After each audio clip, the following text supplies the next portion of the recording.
अस्सलाम वालेकुम वरहमतुल्लाहि वबरकातुहू। प्यारे बच्चों, आप लोगों का इस्तकबाल है मुताल्ला सीरीज नीट इम्तिहान की तैयारी में। और मैं हूँ शेख जावेद अहमद। हम लोग डिस्कशन कर रहे हैं चैप्टर नंबर 6 तौरीस की सालमाती बुनियाद, मॉलिक्यूलर बेसिस ऑफ इनहेरिटेंस। और इस चैप्टर के अंदर हमने बहुत सारे टॉपिक डिस्कस किए। आज जो टॉपिक हम डिस्कस करने वाले हैं वो है regulation of gene expression, gene के इजहार की बाज़ाब्तगी, जीन के इजहार की ज़ाब्तगी। कि एक जीन, हमने कहा कि जीन क्या होता है? जीन डीएनए का छोटा सा सेगमेंट होता है, डीएनए का छोटा सा टुकड़ा होता है, उसको क्या कहते हैं हम? जीन। तो इस जीन से हमने कहा कि प्रोटीन बनता है। इस जीन से क्या बनता है? प्रोटीन बनता है। तो हमने पहले कहा कि डीएनए से डीएनए बनने का अमल, उसको हम रेप्लिकेशन कहते हैं। डीएनए से आरएनए के बनने का अमल को उसको ट्रांसक्रिप्शन कहते हैं। आरएनए से बनने के अमल को कहते हैं प्रोटीन। तो ये जो प्रोटीन बनता है, तो ये प्रोटीन आगे चल के क्या काम करेगा? तो ये प्रोटीन हमारे बॉडी के अंदर बहुत अलग अलग काम करेगा। तो जब ये प्रोटीन बन जाता है और जब ये प्रोटीन काम करने लगता है, तो इसको कहा जाता है एक्सप्रेशन, इसको कहा जाता है इजहार। जैसा हमारे पास अगर हमने किसी से कहा कि एक कोई चीज है, आपने कहा कि भाई ये उठा कर दो। आपने जब उसको भाई ये उठा कर दो कहा, तो बेसिकली आपने क्या किया? आपने उसको अपने जबान से कुछ अल्फाज कहे, वो अल्फाज उसके दिमाग में गए, उसके कानों से उसके ब्रेन तक गए, उसके ब्रेन ने उसको ट्रांसक्राइब किया, उसके ब्रेन ने उसको ये सिग्नल दिया कि वो आपसे कोई चीज मांग रहा है, तो उसको समझ में आया। जब वो चीज आपको उठाकर दे रहा है, तो इसका मतलब है कि आपके अल्फाज का इजहार वो अपने अमल से कर रहा है। तो इसी तरह से हमारे बॉडी के अंदर भी होता है कि प्रोटीन बनाने की इंफॉर्मेशन डीएनए से आरएनए, आरएनए से आ गई। अब उस प्रोटीन का जब काम होगा, जब वो प्रोटीन कोई फंक्शन परफॉर्म करेगा, तब हम उसको कहेंगे एक्सप्रेशन, तब हम कहेंगे उसकी ज़ाब्तगी, उसका अमल, उसका इजहार, उसको हम क्या करेंगे? बेसिकली इजहार हुआ है, उस प्रोटीन ने अपना काम करके दिखाया है। तो हमारे बॉडी में यही होता है कि अलग अलग प्रोटीन का इजहार होता है, अलग अलग प्रोटीन दिखाई देते हैं, फिर वो अपने काम करते हैं। तो आज हम देखने वाले हैं कि इन प्रोटीन के इजहार को किस तरह से कंट्रोल किया जाता है। जैसा हम ये देखते हैं कि कुछ लोग काले होते हैं, कुछ लोगों का कलर रेंज में होता है, यानी वो सावले होते हैं, कुछ लोग गोरे होते हैं। तो ये क्यों हुआ? ये उनके बॉडी के अंदर जो प्रोटीन है, उनके बॉडी के अंदर, सॉरी प्रोटीन नहीं, उनके बॉडी के अंदर जो पिगमेंट है, उस पिगमेंट की वजह से हुआ। तो ये पिगमेंट को बनाने वाले जो प्रोटीन है, वो जो काले लोग हैं उनके अंदर ज्यादा है, इसलिए वो डार्क दिखाई दे रहे हैं। जो सावले लोग हैं उनके अंदर वो कम है, इसलिए वो सावले दिखाई दे रहे हैं। और जिन जो गोरे हैं उनके अंदर उसका एक्सप्रेशन बहुत कम है, यानी वो प्रोटीन उनके बॉडी में बहुत कम है, इसलिए। तो बेसिकली क्या हुआ कि एक ही प्रोटीन है, तीन अलग अलग लोगों की बॉडी के अंदर एक ही प्रोटीन है, किसी के अंदर उसका दखल ज्यादा है, किसी के अंदर उसका दखल यानी काम कम है, किसी के अंदर उसका काम बहुत कम है। और उसकी वजह से हमको क्या देखने को मिल रहा है? चेंज देखने को मिल रहा है, अलग अलग उनके अंदर क्या देखने को मिल रहा है? इख्तलाफ देखने को मिल रहा है, डिफरेंस देखने को मिल रहा है। इसको हम आगे और डिटेल में समझेंगे, और अच्छी बेहतर से बेहतर एग्जाम्पल के थ्रू हम आगे इसको समझेंगे। नाउ हम स्टार्ट करते हैं हमारा आज का टॉपिक, और उसका नाम है जीन के इजहार की ज़ाब्तगी। उसका नाम क्या है? जीन के इजहार की ज़ाब्तगी, जिसको हम कहते हैं रेगुलेशन ऑफ जीन एक्सप्रेशन। क्या कहते हैं उसको? Regulation of gene expression. Gene के इजहार की ज़ाब्तगी एक वसी इस्तिलाह की तरफ इशारा करती है। ये बहुत बड़ी वसी इस्तिलाह है, बहुत बड़ी इस्तिलाह है। इसमें बहुत सारी बातें हैं जो मुख्तलिफ सतह पर अमल पजीर हो सकती है। ये जो जीन है, ये जीन का जो एक्सप्रेशन है, ये जीन का जो बनना है, ये बहुत डिफरेंट लेवल पे, बहुत अलग अलग सतह पे क्या हो सकता है? अमल पजीर हो सकता है, ये काम हो सकता है। ये ख्याल करते हुए कि जीन एक्सप्रेशन के नतीजे में पॉलीपेप्टाइड बनता है। हमको मालूम है कि जीन एक्सप्रेशन होने का मतलब क्या है? जीन एक्सप्रेशन का मतलब है पॉलीपेप्टाइड। जैसे हमने कहा डीएनए है, डीएनए से क्या बनता है? आरएनए बनता है, और आरएनए से क्या बनता है? पॉलीपेप्टाइड। अगर आप लोगों को याद होगा तो पॉलीपेप्टाइड का मतलब क्या होता है? पॉलीपेप्टाइड का मतलब होता है कई सारे अमाइनो एसिड। ये एक अमाइनो एसिड है, दूसरा अमाइनो एसिड है, ये तीसरा अमाइनो एसिड है। इनके बीच में जो बॉन्ड है, इस बॉन्ड को हम क्या कहते हैं? Peptide bond. और इस पेप्टाइड बॉन्ड ने क्या हुआ है, 1 2 3 4 और ऐसे कई सारे अमीनो एसिड है जिनको ज्वाइन करके रखा हुआ है, इसलिए इनको क्या बोला जाता है, पॉलीपेप्टाइड। इसलिए इनको क्या बोला जाता है, पॉलीपेप्टाइड चेन। तो होता क्या है कि जब भी जीन एक्सप्रेशन होगा, जब भी ट्रांसलेशन होगा, ट्रांसक्रिप्शन होगा, ट्रांसक्रिप्शन के बाद ट्रांसलेशन होगा, तो क्या बनेगा, पॉलीपेप्टाइड। और इस पॉलीपेप्टाइड के बनने के अमल को हम क्या कहते हैं, जीन एक्सप्रेशन। क्या कहते हैं इसको, जीन एक्सप्रेशन। अब ये जो जीन एक्सप्रेशन है, ये जीन एक्सप्रेशन होगा या नहीं होगा, ये जीन एक्सप्रेशन होगा तो कितनी लेवल पर होगा। फॉर एग्जांपल 100% होगा, 90% होगा, 70 होगा, 75 होगा, 80 होगा या 50% होगा, कितना होगा, ये मुख्तलिफ सतह पर डिसाइड किया जाता है। तो मुख्तलिफ सतह पर ज़ाब्तगी यानी रेगुलेशन हो सकती है। तो ये जो जीन का एक्सप्रेशन है, इसको रेगुलेट किया जा सकता है, इसको कंट्रोल किया जा सकता है। रेगुलेट का मतलब कैसा होता है, जैसे आपके घर में फैन है, तो फैन के लिए हम क्या बोलते हैं, हमारे पास उसके लिए वर्ड है रेगुलेटर। रेगुलेटर का मतलब क्या है, आप 1 पे करेंगे तो फैन चालू होगा थोड़ा स्पीड में, फिर 2 पे करेंगे तो थोड़ी स्पीड फास्ट होगी, 3 पे करेंगे तो और फास्ट हो जाएगा, जैसे 5 पे ले जाएंगे तो और फास्ट घूमेगा, फिर अगर आपने वापस से 0 पे ला लिया तो फैन बंद हो गया। तो जिस तरह से आप फैन की स्पीड को कंट्रोल करते हैं, तो आप उसको क्या बोलते हैं, रेगुलेटर। रेगुलेट करना, कंट्रोल करना, उसको ज़ाब्तगी देना, यानी ज़ाब्ते के साथ उसको चलाना। जैसे हम हमारी हमारी क्लास होती है, तो क्लास के अंदर बैठने का एक ज़ाब्ता होता है कि आप बात ना करें, आप डिस्कशन ना करें, बात कहाँ पर करेंगे, बात कहाँ पर नहीं करेंगे, हंसेंगे किस अंदाज में हंसेंगे। तो ये डिफरेंट है। इसी तरह से हमारे बॉडी के अंदर भी जो डीएनए है, उस डीएनए का जो एक्सप्रेशन है, उस डीएनए का जो अमल है, उस डीएनए से बनने वाले जो प्रोटीन है, उन प्रोटीन का अमल, वो सारे चीजें कंट्रोल मैनर में होती है, रेगुलेटेड मैनर में होती है। अब यहाँ पर क्वेश्चन ये आता है कि मुख्तलिफ सतह कौन कौन सी है जहाँ पर रेगुलेशन होता है। तो सबसे पहली सतह जिसको कहा जाता है ट्रांसक्रिप्शन की सतह। कौन सी सतह है, ट्रांसक्रिप्शन की सतह। जब प्राइमरी ट्रांसक्रिप्ट बनता है, प्राइमरी ट्रांसक्रिप्ट का अगर आपको याद होगा, तो हम लोगों ने पढ़ा कि ये डीएनए है, इस डीएनए के ऊपर आरएनए पॉलीमरेज आएगा, इस आरएनए पॉलीमरेज से क्या बनेगा, आरएनए। इस पॉलीमरेज से क्या बनेगा, आरएनए। इस आरएनए के ऊपर क्या लगेगा, एमआरएनए। इस एमआरएनए के ऊपर क्या लगेगा, 5 प्राइम कैप और 3 प्राइम पॉली ए टेल।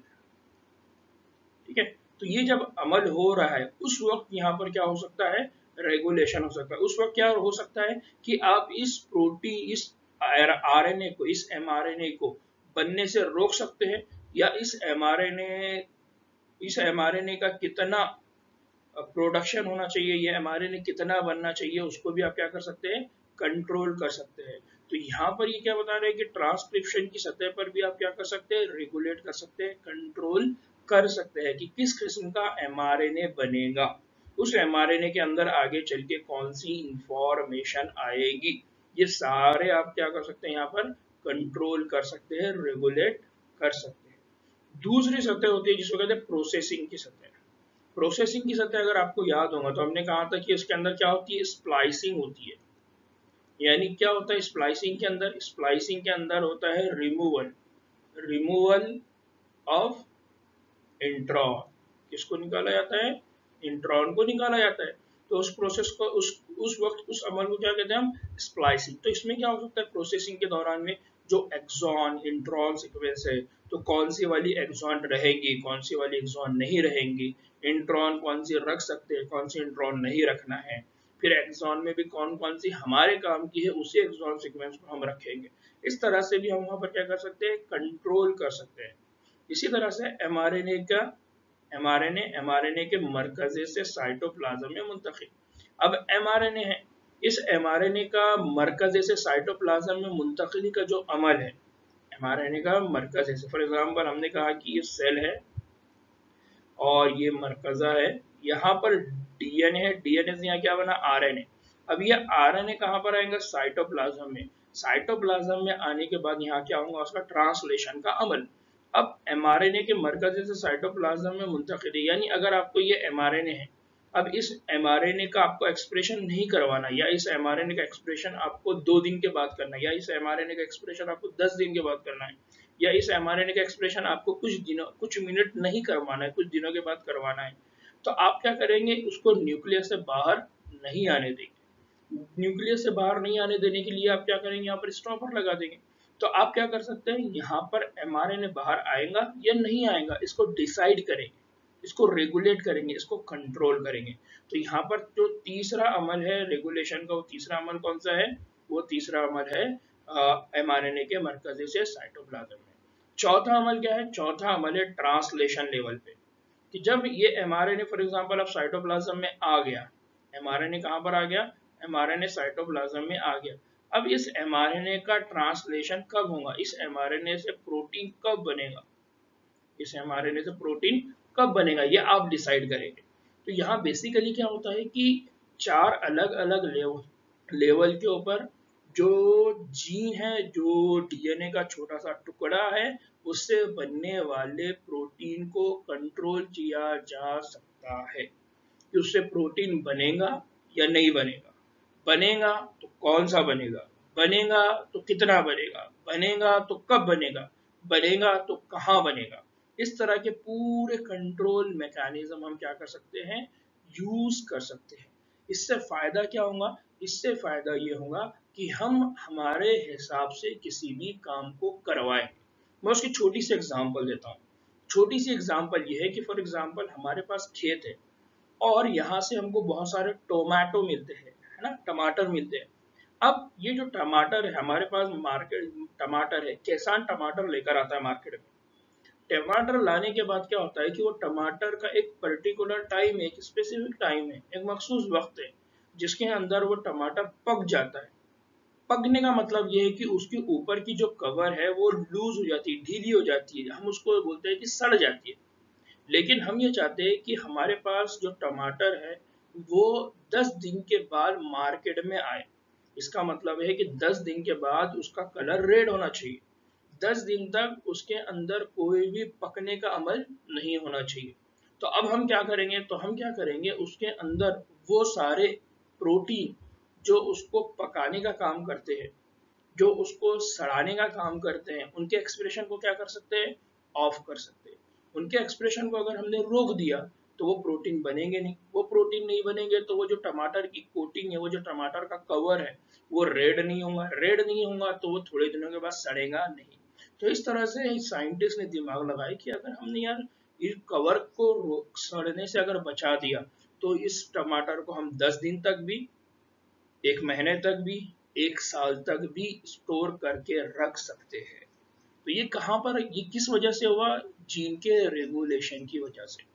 हमारे बॉडी के अंदर फॉर एग्जांपल इंसुलिन, इंसुलिन वाला डीएनए, अगर इंसुलिन वाला डीएनए, तो उस डीएनए से इंसुलिन बनेगा या नहीं बनेगा, बनेगा तो कितना बनेगा, कब बनेगा, खाना खाने के बाद बनेगा, तो खाना खाने के बाद किस अंदाज में बनेगा, इसको भी हम क्या कर सकते हैं, डिसाइड कर। फॉर एग्जाम्पल हम एक मेडिसिन लेते हैं, वो मेडिसिन क्या करेंगी, वो मेडिसिन जाके वो सारे एंजाइम्स जो उस इंसुलिन को उसके गलत वक्त पे बना रहे हैं, उनको क्या कर सकती है, स्टॉप कर सकती है। तो इस तरह की कई सारी एग्जाम्पल्स है जहां पर हम जीन के रेगुलेशन को, जीन के इजहार को क्या कर सकते हैं, जाब्तगी के साथ यानी रेगुलेट कर सकते हैं, कंट्रोल कर सकते हैं। तो हम धीरे धीरे जब बायोटेक्नोलॉजी पढ़ेंगे उस वक्त हम यहाँ से बहुत सारी कंसेप्ट को वहाँ यूज करेंगे, इसलिए इसको समझिए। नहीं समझ में आया मुझको मैं व्हाट्सएप में मैसेज करिए, कमेंट करिए, मैं इसको और क्लियर करूंगा। ठीक है, नाउ बच्चों आगे बढ़ते हैं। इसकी एक एग्जाम्पल क्या है, इसकी एक एग्जाम्पल हम जो देख रहे हैं वो ये है कि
खलिए में, जो हमारे खलिए हैं, खलिए में किसी खास काम के या कामों के मजमूए को करने के लिए जीन का इजहार होता है। यानी कोई स्पेसिफिक काम है, जैसे मैंने बताया कि टमाटो है, टमाटर की स्किन कवर है, उसको सड़ाने के लिए, उसको पकाने के लिए, या इंसुलिन को बनाने के लिए, है ना। तो खलिए में किसी खास काम या कामों के मजमूए को करने के लिए क्या होता है, जीन का इजहार होता है। जीन का क्या होता है, एक्सप्रेशन होता है। क्या होता है, एक्सप्रेशन। जैसे हमारे पास एक्सप्रेशन होता है थप्पड़ मारने के लिए, तो एक्सप्रेशन कौन सा होगा, गुस्से का होगा। खुशी का एक्सप्रेशन क्या है, आप हंसेंगे। गम का एक्सप्रेशन क्या है, आप मुंह लटका के बैठेंगे। तो डिफरेंट टाइप के क्या होता है, एक्सप्रेशन होते हैं। वैसे खलिए के भी कुछ जो काम होते हैं, खलिया भी जो काम करना चाहता है उसके लिए भी वो क्या करता है, एक्सप्रेशन करता है। और यहाँ एक्सप्रेशन क्या होता है, यहाँ एक्सप्रेशन होता है प्रोटीन। किस फॉर्म में होता है यहाँ पर एक्सप्रेशन, प्रोटीन के फॉर्म में होता है। तो उसकी एक एग्जाम्पल यहाँ पर है। वो बेसिक एग्जाम्पल क्या है, वो बेसिक एग्जाम्पल है इकोलाई। इकोलाई के अंदर एक एंजाइम है जिसका नाम है बीटा गैलेक्टोसाइडेज। क्या नाम है उस एंजाइम का, बीटा गैलेक्टोसाइडेज। इस बीटा गैलेक्टोसाइडेज खामरे की तालीफ, तालीफ मतलब बनना, क्यों बनता है, लैक्टोज, यानी किसको, लैक्टोज। लैक्टोज ये एक डाइसैकेराइड शुगर है। लैक्टोज क्या है, एक डाइसैकेराइड शुगर है।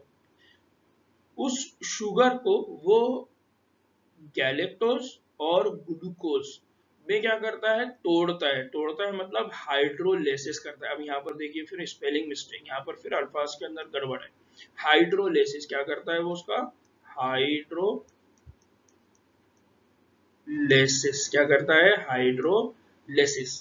तो बेसिकली क्या है, ये जो बीटा गैलेक्टोसाइडेज, ये जो एंजाइम है, ये कब बनता है, जब लैक्टोज को गैलेक्टोज में और ग्लूकोज के अंदर क्या करना है, हाइड्रोलेसिस करना है।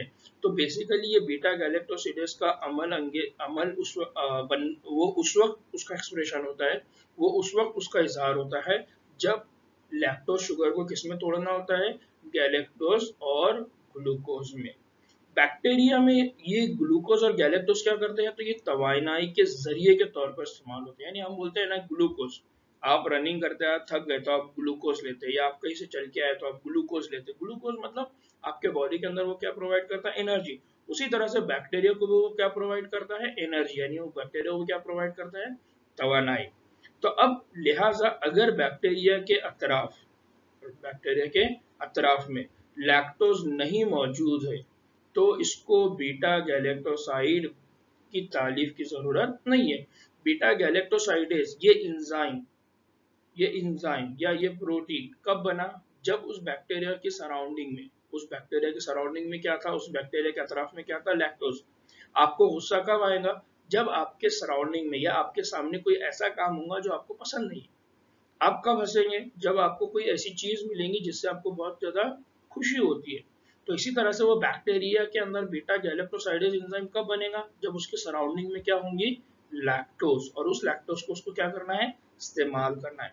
तो इसी तरह से किसी चीज की मौजूदगी की वजह से बॉडी के अंदर प्रोटीन का क्या होता है, एक्सप्रेशन होता है, प्रोटीन बनता है। जीन का क्या होता है, एक्सप्रेशन होता है। तो बच्चों यहाँ पर और एक चीज जो बहुत इंपॉर्टेंट है कि लैक्टोज की वजह से बीटा गैलेक्टोसाइडेज एंजाइम बैक्टीरिया के अंदर क्या हुआ, एक्सप्रेस हुआ, और एक्सप्रेस होकर उसने क्या किया, उस लैक्टोज शुगर का क्या किया, ब्रेक डाउन किया। उस लैक्टोज शुगर का क्या किया उसने, ब्रेक डाउन। तो फॉर एग्जांपल ये बीटा गैलेक्टोसिडेज एंजाइम है, इसने क्या किया, लैक्टोज के ऊपर अटैक किया। लैक्टोज को उसने दो कंपाउंड में तोड़ा, एक है ग्लूकोज, दूसरा है गैलेक्टोज। इस एंजाइम का नाम क्या है, इस एंजाइम का नाम है बीटा गैलेक्टोसिडेज। क्या नाम है उसका, बीटा गैलेक्टोसाइडेज। तो इसको याद रखिए। अब ये जो अमल होता है जिसको अभी हमने कहा जीन एक्सप्रेशन, तो ये जीन एक्सप्रेशन कब होता है, कैसे होता है, तो इसको आसान अल्फाज में हम ये कह सकते हैं कि ये तहूती, फेलियाती या माहौलियाती। तहूती का मतलब होता है मेटाबॉलिक। तहूती का मतलब क्या होता है, मेटाबॉलिक। मेटाबॉलिक मतलब बॉडी के अंदर जो हार्मोन्स है उनके एक्सप्रेशन की वजह से, बॉडी के अंदर जो प्रोटीन है, बॉडी के अंदर जो लिपिड है, बॉडी के अंदर जो कार्बोहाइड्रेट है, कार्बोहाइड्रेट ज्यादा है, कार्बोहाइड्रेट कम हो रहे हैं, लिपिड ज्यादा है, लिपिड कम हो रहे हैं, हार्मोन्स है, हार्मोन्स की वजह से तो मेटाबॉलिक, एक तो ये जो एक्सप्रेशन होगा वो मेटाबॉलिक होगा, बॉडी के अंदर अलग अलग मॉलिक्यूल के वजह से होगा।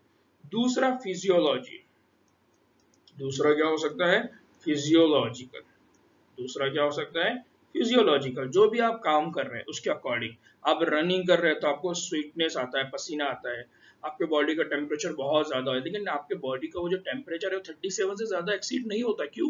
क्योंकि कुछ प्रोटीन है जो काम करते हैं। गर्मी के हालात है, आप ऐसी जगह पे खड़े हो जहाँ पर टेम्परेचर बहुत ज्यादा है, लेकिन आपके बॉडी के अंदर कोई चेंज नहीं होता, क्यों नहीं होता? क्योंकि आपके बॉडी के अतराफ में तो टेम्परेचर बहुत है, लेकिन आपका अपना टेम्परेचर क्या करके रखा हुआ है, मेंटेन करके रखा हुआ है।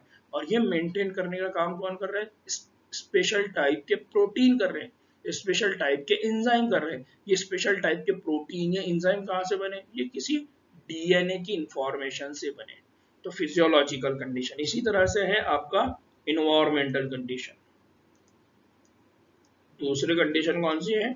इन्वायरमेंटल कंडीशन, कि आपके इन्वायरमेंट, आपका इन्वायरमेंट है, उस इन्वायरमेंट के अकॉर्डिंग क्या होगा, आपके बॉडी के अंदर क्या होंगे, प्रोटीन बनेंगे। इन्वायरमेंट फॉर एग्जाम्पल हार्मोन्स है, तो हार्मोन की वजह से, या फिर आपने बाहर किसी चीज को देख लिया, बाहर किसी बहुत सारी पब्लिक को आपने देख लिया, तो आपके अंदर डर बनना शुरू होता है, तो वो डर बनाने के लिए प्रोटीन बनना शुरू हो जाएंगे।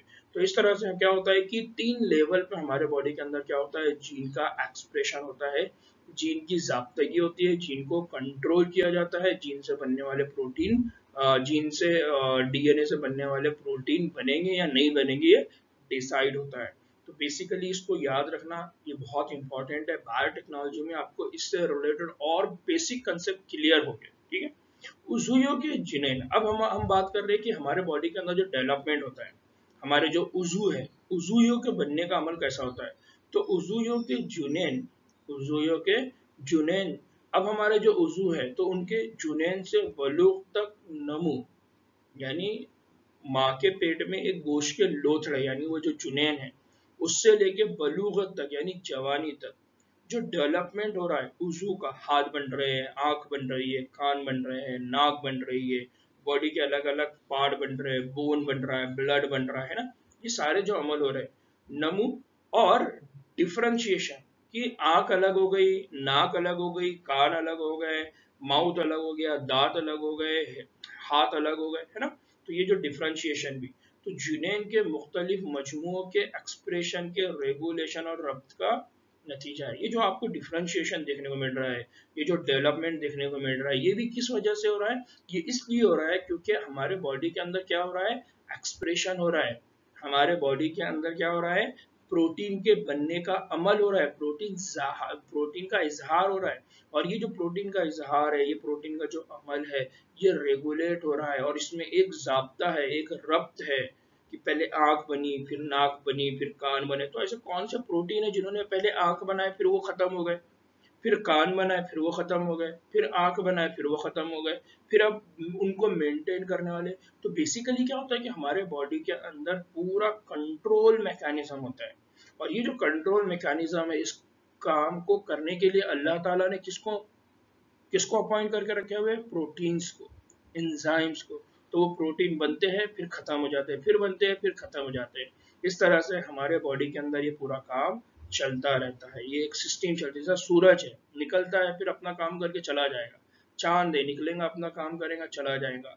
दुनिया की हर चीज है जो इंसानों की खिदमत में लगा के रखी है अल्लाह ताला ने, वो आएंगे अपने काम करेंगे और चले जाएंगे। वैसे ही इंसान की अपनी खुद की बॉडी के अंदर इतने सारे कई सारे प्रोटीन हैं जो आते हैं, अपना काम करते हैं, चले जाते हैं, उनको वही कहा गया है, ठीक है ना।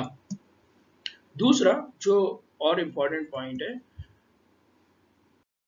वो है प्रोकैरियोट्स। जो प्रोकैरियोट्स है उनके अंदर जो ट्रांसक्रिप्शन है, उसका जो इनिशिएशन है, उसकी कंट्रोल ही असल में जीन एक्सप्रेशन के कंट्रोल की अहम जगह है। यानी जो प्रोकैरियोट्स है, प्रोकैरियोट्स की अगर बात करें, जैसे हमने यूकैरियोट्स में देखे, तो यूकैरियोट्स में अलग अलग लेवल है, इसी तरह से प्रोकैरियोट्स में अगर ट्रांसक्रिप्शनल की बात करें, तो प्रोकैरियोट्स के अंदर ट्रांसक्रिप्शनल इनिशिएशन कहाँ पर कंट्रोल मैकेनिज्म है? प्रोकैरियोट्स में। प्रोकैरियोट्स में ट्रांसक्रिप्शनल इनिशिएशन ही असल कंट्रोल की जगह है। यानी जिस तरह से हमने यूकैरियोट्स में बात की, तो यूकैरियोट्स में कहाँ थी, ट्रांसक्रिप्शन के इनिशिएशन लेवल पे, यानी प्राइमरी ट्रांसक्रिप्शन। दूसरा वहां पर कहाँ पर थी, जब mRNA न्यूक्लियस से साइटोप्लाज्म में आ रहा है। तीसरा स्प्लाइसिंग के टाइम, और चौथा ट्रांसलेशन के। तो वहां पर 4 लेवल पे कंट्रोल मैकेनिज्म पर। बट प्रोकैरियोट्स में क्या है, प्रोकैरियोट्स में जो असल जगह है वो कौन सा है, ट्रांसक्रिप्शनल इनिशिएशन। कौन सी है, ट्रांसक्रिप्शनल इनिशिएशन। की तो बहुत इंपॉर्टेंट है, इसको याद रखना, क्योंकि ये एमसीक्यूज का क्वेश्चन है। ट्रांसक्रिप्शनल के कौन से स्टेज में यहाँ पर कंट्रोल होता है, इनिशिएशन लेवल पे। कहाँ पर होता है, इनिशिएशन में, शुरुआती लेवल पे। जो ट्रांसक्रिप्शन की इकाई है, ट्रांसक्रिप्शन की इकाई है, इसमें प्रोमोटर पर आरएनए पॉलीमरेज की जो हरकत है, माविन प्रोटीन, जो आरएनए पॉलीमरेज की हरकत है उसको कौन कंट्रोल करता है, माविन प्रोटीन की मदद से रेगुलेट की जाती है। यानी यहाँ पर अगर फॉर एग्जांपल हम बात करें, ये डीएनए है, और इस डीएनए के अंदर ये जो रीजन है ये प्रोमोटर रीजन है, ये ऑपरेटर रीजन है, ये स्ट्रक्चरल जीन है। और हम जो बात कर रहे हैं वो बात किस में कर रहे हैं, इसको याद रखिए, हम बात कर रहे हैं प्रोकैरियोट्स में। कहाँ पर बात कर रहे हैं हम, प्रोकैरियोट्स में। तो प्रोकैरियोट्स के अंदर क्या होता है कि फॉर एग्जांपल ये प्रोमोटर रीजन है, यहाँ पर आगे कौन बाइंड होगा, आरएनए पॉलीमरेज एंजाइम। लेकिन इस आरएनए पॉलीमरेज एंजाइम को प्रोमोटर पे बाइंड करने के लिए कुछ रेगुलेटरी प्रोटीन है। कौन है, रेगुलेटरी प्रोटीन।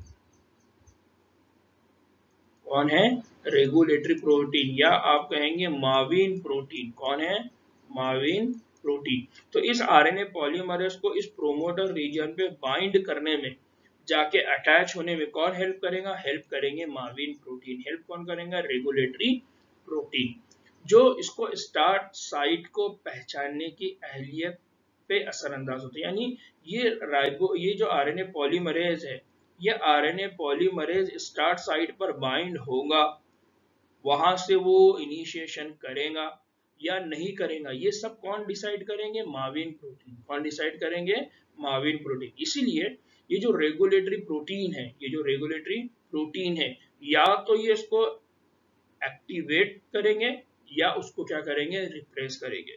यानी वो या तो उसके ऊपर मुस्बत अमल करेंगे या फिर क्या करेंगे, मनफी अमल। यानी ये जो माविन प्रोटीन है, ये जो माविन प्रोटीन है, ये माविन प्रोटीन आरएनए पॉलीमरेज की हेल्प करके बेसिकली क्या करते हैं, या तो वो उस प्रोसेस को एक्टिवेट करेंगे, यानी वो जो ट्रांसक्रिप्शन का अमल है उसको या तो वो इनिशिएट करेंगे, चालू करेंगे, एक्टिवेट करेंगे, या फिर उसको वो क्या कर देंगे, रिप्रेस कर देंगे। उसको क्या कर देंगे, रिप्रेस कर देंगे, या फिर उसको हम बोल सकते हैं कि वो क्या कर देंगे, उसको स्टॉप कर देंगे। तो ये बहुत इंपॉर्टेंट है कि जो माविन प्रोटीन है, माविन प्रोटीन दो तरह के होते हैं, एक होते हैं एक्टिवेट करने वाले, एक होते हैं रिप्रेस करने वाले हैं। तो जो रेगुलेटरी प्रोटीन होते हैं, तो कुछ होते हैं जिनको कहा जाता है एक्टिवेटरी प्रोटीन, और कुछ होते हैं जिनको कहा जाता है रिप्रेसेबल प्रोटीन। तो यहाँ बहुत इंपॉर्टेंट चीज है जो प्रोकैरियोट्स में आपको याद रखना है कि आरएनए पॉलीमरेज की हेल्प माविन प्रोटीन करते हैं। ये माविन प्रोटीन आरएनए पॉलीमरेज को या तो एक्टिवेट करवाएंगे, या तो उस आरएनए पॉलीमरेज को क्या कर देंगे, रिप्रेस कर देंगे, इनएक्टिव कर देंगे, मनफी असर डालेंगे। ठीक है, तो एक्टिवेट करने को यहाँ पर बोला जाता है पॉजिटिव, और रिप्रेस करने के अमल को कहा जाता है निगेटिव। तो इसको याद रखिए, पॉजिटिव और निगेटिव। ये जो प्रोकैरियोट है, प्रोकैरियोटिक डीएनए ऑपरेटर कहलाने वाले सीक्वेंस के साथ प्रोटीन के मिलने के जरिए होती है। यानी ये जो प्रोकैरियोट है, इनके अंदर डीएनए ऑपरेटर कहलाने वाली सीक्वेंस के साथ प्रोटीन के मिलने के जरिए होती है।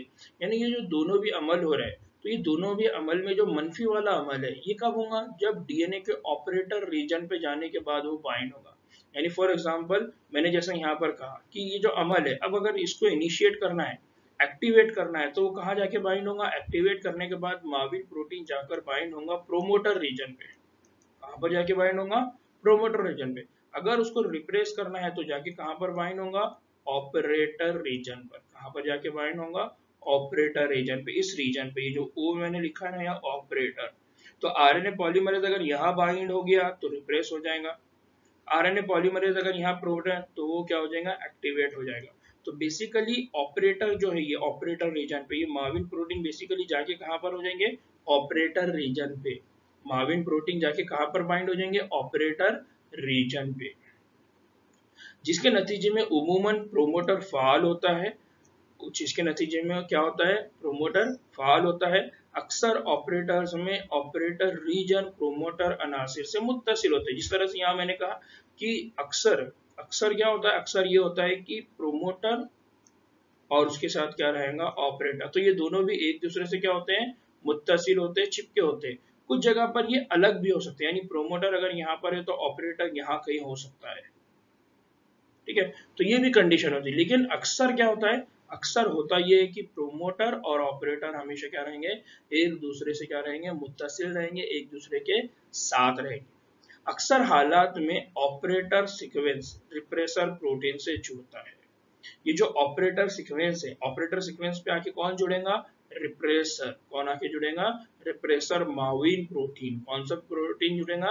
रिप्रेसर माविन प्रोटीन। तो ये बहुत इंपॉर्टेंट चीज है, एग्जाम में इस पे डायरेक्ट क्वेश्चन पूछा जाता है एमसीक्यूज में कि प्रोमोटर रीजन पे कौन बाइंड होता है? तो प्रोमोटर रीजन पे, है ना, ये जो पी वाला रीजन है, इस पे कौन बाइंड होता है? इस पे बाइंड होता है आरएनए पॉलीमरेज एंजाइम। कौन बाइंड होता है? RNA polymerase enzyme. और जो ओ रीजन है, ये जो ऑपरेटर रीजन है, यहाँ पर कौन बाइंड होता है? यहाँ पर बाइंड होता है रिप्रेसर। यहाँ पर कौन बाइंड होता है?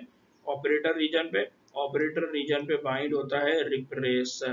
कौन बाइंड होता है? रिप्रेसर। तो आपको ये याद रहना चाहिए कि प्रोमोटर पे कौन बाइंड होगा? RNA polymerase enzyme. ऑपरेटर पे कौन बाइंड होगा? रिप्रेसर। कौन बाइंड होगा? रिप्रेसर। यह बहुत इंपॉर्टेंट चीज है, इसको याद रखना है। फिर हर ओपेरॉन में इसका अपना मखसूस ऑपरेटर, हर ओपेरॉन का अपना क्या होता है? मखसूस ऑपरेटर और मखसूस रिप्रेसर होता है।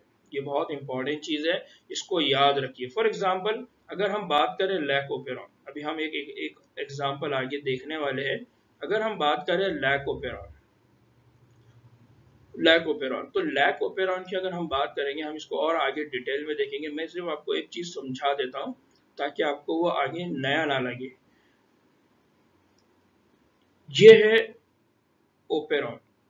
अब ओपेरॉन किसको बोलते हैं, क्या होता है, मैं उसको और आगे आपको समझाऊंगा। ये है प्रोमोटर, जहां पर कौन आके बाइंड होगा? RNA polymerase. ये है ऑपरेटर, यहाँ पर कौन आके बाइंड होगा? माविन प्रोटीन। और कौन सा माविन प्रोटीन आके बाइंड होगा? Mauvin protein repressor. तो अब हम बात कर रहे हैं लैक ओपेरॉन। किसकी बात कर रहे हैं हम? लैक। तो लैक ऑपरेटर, लैक ऑपरेटर। तो लैक ऑपरेटर ये क्या है? ऑपरेटर। ये ऑपरेटर कौन सा है? लैक ऑपरेटर। पर सिर्फ लैक ओपेरॉन में ही मौजूद होता है। तो ये जो पूरा ओपेरॉन है, ये जो क्लस्टर ऑफ जीन है, ये जो जीन का मजमुआ है, हम आगे डिटेल में और इसको मैं समझाऊंगा कि जो ओपेरॉन होता है, ओपेरॉन का मतलब क्या होता है? ओपेरॉन का मतलब होता है क्लस्टर ऑफ जीन। क्या होता है? क्लस्टर ऑफ जीन, या आप कहेंगे मजमुआ। किसका मजमुआ? जीन का मजमुआ। तो यहाँ एक जीन है, ये दूसरा जीन है, तीसरा जीन है, चौथा जीन है, ये कोई Z जीन है, ये कोई Y जीन है, ये कोई A जीन है। तो ये जीनों का क्या है? मजमुआ। इस जीनों के मजमुए में यहाँ पर क्या है? ऑपरेटर। तो ये इस ऑपरेटर का नाम क्या बन गया? लैक ऑपरेटर। और इसका खास रिप्रेसर है, इस रिप्रेसर का नाम है लैक आई। क्या नाम है? लैक आई, यानी इनहिबिट करने वाला, स्टॉप करने वाला। तो यहाँ लैक आई है। तो ये लैक ओपेरॉन का या एक स्पेसिफिक जीन है जिसको कहा लैक ओ और लैक आई। फॉर एग्जांपल अगर एराबिनोस ओपेरॉन की बात करें तो वहां पर क्या होगा? एरा आई, यानी इनहिबिटर। और ऑपरेटर क्या होगा? एरा ओ, वहां क्या होगा? ओ। तो यहाँ पर बहुत इंपॉर्टेंट चीज याद रखना है कि हम जब ओपेरॉन पढ़ेंगे तो हम वहां पढ़ेंगे कि हर ओपेरॉन का अपना क्या होता है? मखसूस ऑपरेटर होता है और हर ओपेरॉन का मखसूस रिप्रेसर होता है। एग्जाम में इस पर एमसीक्यूज बनने के चांसेस है, इसलिए इसको याद रखिए कि हर ओपेरॉन का अपना ऑपरेटर रीजन होता है, हर ओपेरॉन का अपना रिप्रेसर होता है। लैक ओपेरॉन में लैक आई रिप्रेसर है, लैक ओ ऑपरेटर है। एराबिनोस ओपेरॉन में एरा आई इनहिबिटर या रिप्रेसर है और एरा ओ ऑपरेटर है। तो इसी तरह से हर ओपेरॉन के अंदर अलग अलग मखसूस रिप्रेसर होंगे, मखसूस ऑपरेटर रीजन होंगे।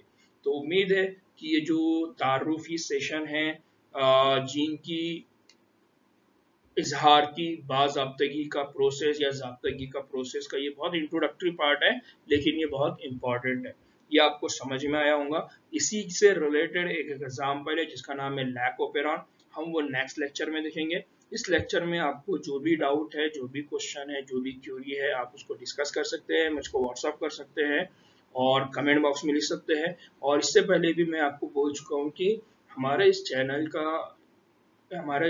की जो भी रिक्वायरमेंट्स है उसको फुलफिल करने के लिए, हमारी जो भी ज़रूरतों को फुलफिल करने के लिए जो भी अखराजात है उनके लिए हमारे पास सिर्फ एक ही रिसोर्स है और वो है यूट्यूब चैनल। तो जितना ज़्यादा ये व्यू होगा, जितना ज़्यादा इसको शेयर किया जाएगा, उतना ज़्यादा हमारे क्या होगी, अर्निंग होगी। उसके ज़रिए हम नए नए सॉफ्टवेयर्स ला सकते हैं, हम हमारे जो एडिटिंग टीम है उसको पैसा दे सकते हैं, उसको आसानी से उनकी ज़रूरतें पूरी कर सकते हैं। और ये जो काम हम कर रहे हैं, ये काम हम और भी बेहतर अंदाज में और भी ज़्यादा कर सकते हैं। तो आप लोगों से ख़ास गुजारिश है कि आप लोग इनको ज़्यादा से ज़्यादा शेयर करें, आप इनकी इसकी अहमियत को समझाएं, लोगों को समझाएं कि उर्दू में पढ़ने की अहमियत क्या है, उर्दू लैंग्वेज की आज नीड क्यों है, आप इसको समझाएं। ठीक है, दुआ में याद रखिए। इंशाल्लाह फिर नेक्स्ट लेक्चर में क्या होती है, मुलाकात होती है। अल्लाह हाफिज़।